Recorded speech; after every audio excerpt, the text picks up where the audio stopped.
राष्ट्रीय स्वयंसेवक संघ के शताब्दी समारोह और विजयादशमी के मौके पर नागपुर में पूर्व राष्ट्रपति रामनाथ कोविंद, आरएसएस प्रमुख मोहन भागवत, महाराष्ट्र के मुख्यमंत्री देवेंद्र फडणवीस और केंद्रीय मंत्री नितिन गडकरी भी शामिल हुए।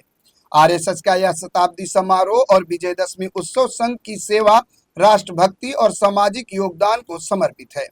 लोगों को संबोधित करते हुए इस दौरान आरएसएस प्रमुख मोहन भागवत ने कहा कि प्रयागराज महाकुंभ में पूरे भारत में श्रद्धा और एकाग्रता की लहर फैली, जबकि पहलगाम में आतंकवादियों ने धर्म पूछकर निर्दोष नागरिकों की हत्या की। इसके बाद भागवत ने ये भी कहा कि सेना का योगदान विश्व स्तर पर देखा गया। अपने इस संबोधन में भागवत ने नेपाल में हाल ही में हुई हिंसा पर कहा कि असंतोष को इस तरह के हिंसक आंदोलन के माध्यम से व्यक्त करना सही नहीं है। ऐसे रास्तों से सकारात्मक परिवर्तन नहीं आता है। हमारे पड़ोसी देश हमारे अपने हैं, इसलिए उनकी स्थिति हमारे लिए चिंता का विषय है।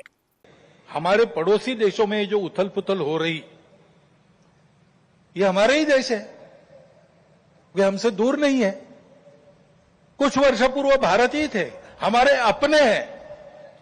उनमें इस प्रकार की अस्थिरता उत्पन्न होना, ये हमारे लिए,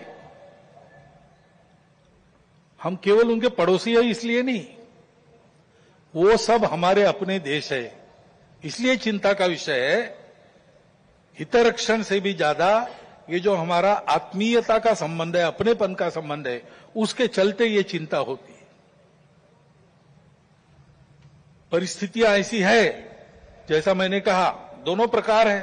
सुखदायक रूप बहुत दिखता है, सुख सुविधा बढ़ी, मनुष्य के ज्ञान की, विज्ञान की प्रगति हुई, व्यवस्थाएं आरामदायक बनी, राष्ट्र पास आए, माध्यमों के जरिए भी और आर्थिक लेन देन के जरिए भी।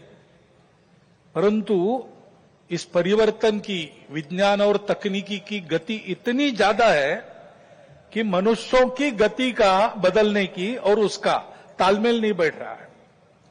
इसलिए भी मनुष्य जीवन में कई प्रकार की समस्याएं, युद्ध, अन्य छोटे बड़े कलह, ये तो सब चल ही रहे। प्रकृति के उग्र प्रकोप को हम अनुभव कर रहे हैं, लेकिन परिवारों में भी टूटन आ रही है। नागरिक जीवन में बढ़ता हुआ अनाचार, अत्याचार दिखाई देता है। इसके शमन के, इसके उपाय चलते हैं, प्रयास हुए हैं, परंतु इसका पूर्ण निदान होने में वो असफल हो गए।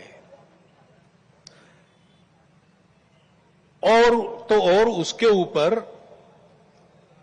अस्वस्थता, कलह, हिंसा को बढ़ाते हुए विश्व में सब प्रकार की परंपरा, मांगल्य, संस्कृति, श्रद्धा, इसका संपूर्ण विनाश ही आगे परिवर्तन लाएगा।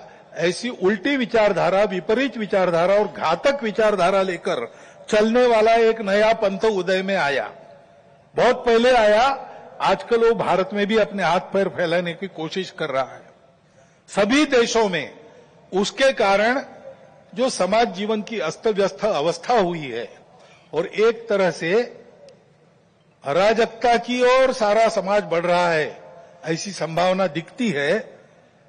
उसका अनुभव सब देशों में हो रहा है और इसलिए इन सारी परिस्थितियों को लेकर विश्व जब पुनर्चिंतन करता है तो वो भारत की ओर अपेक्षा से देखता है। भारत इसका कोई उपाय निकाले, ऐसे विश्व में भी अपेक्षा है।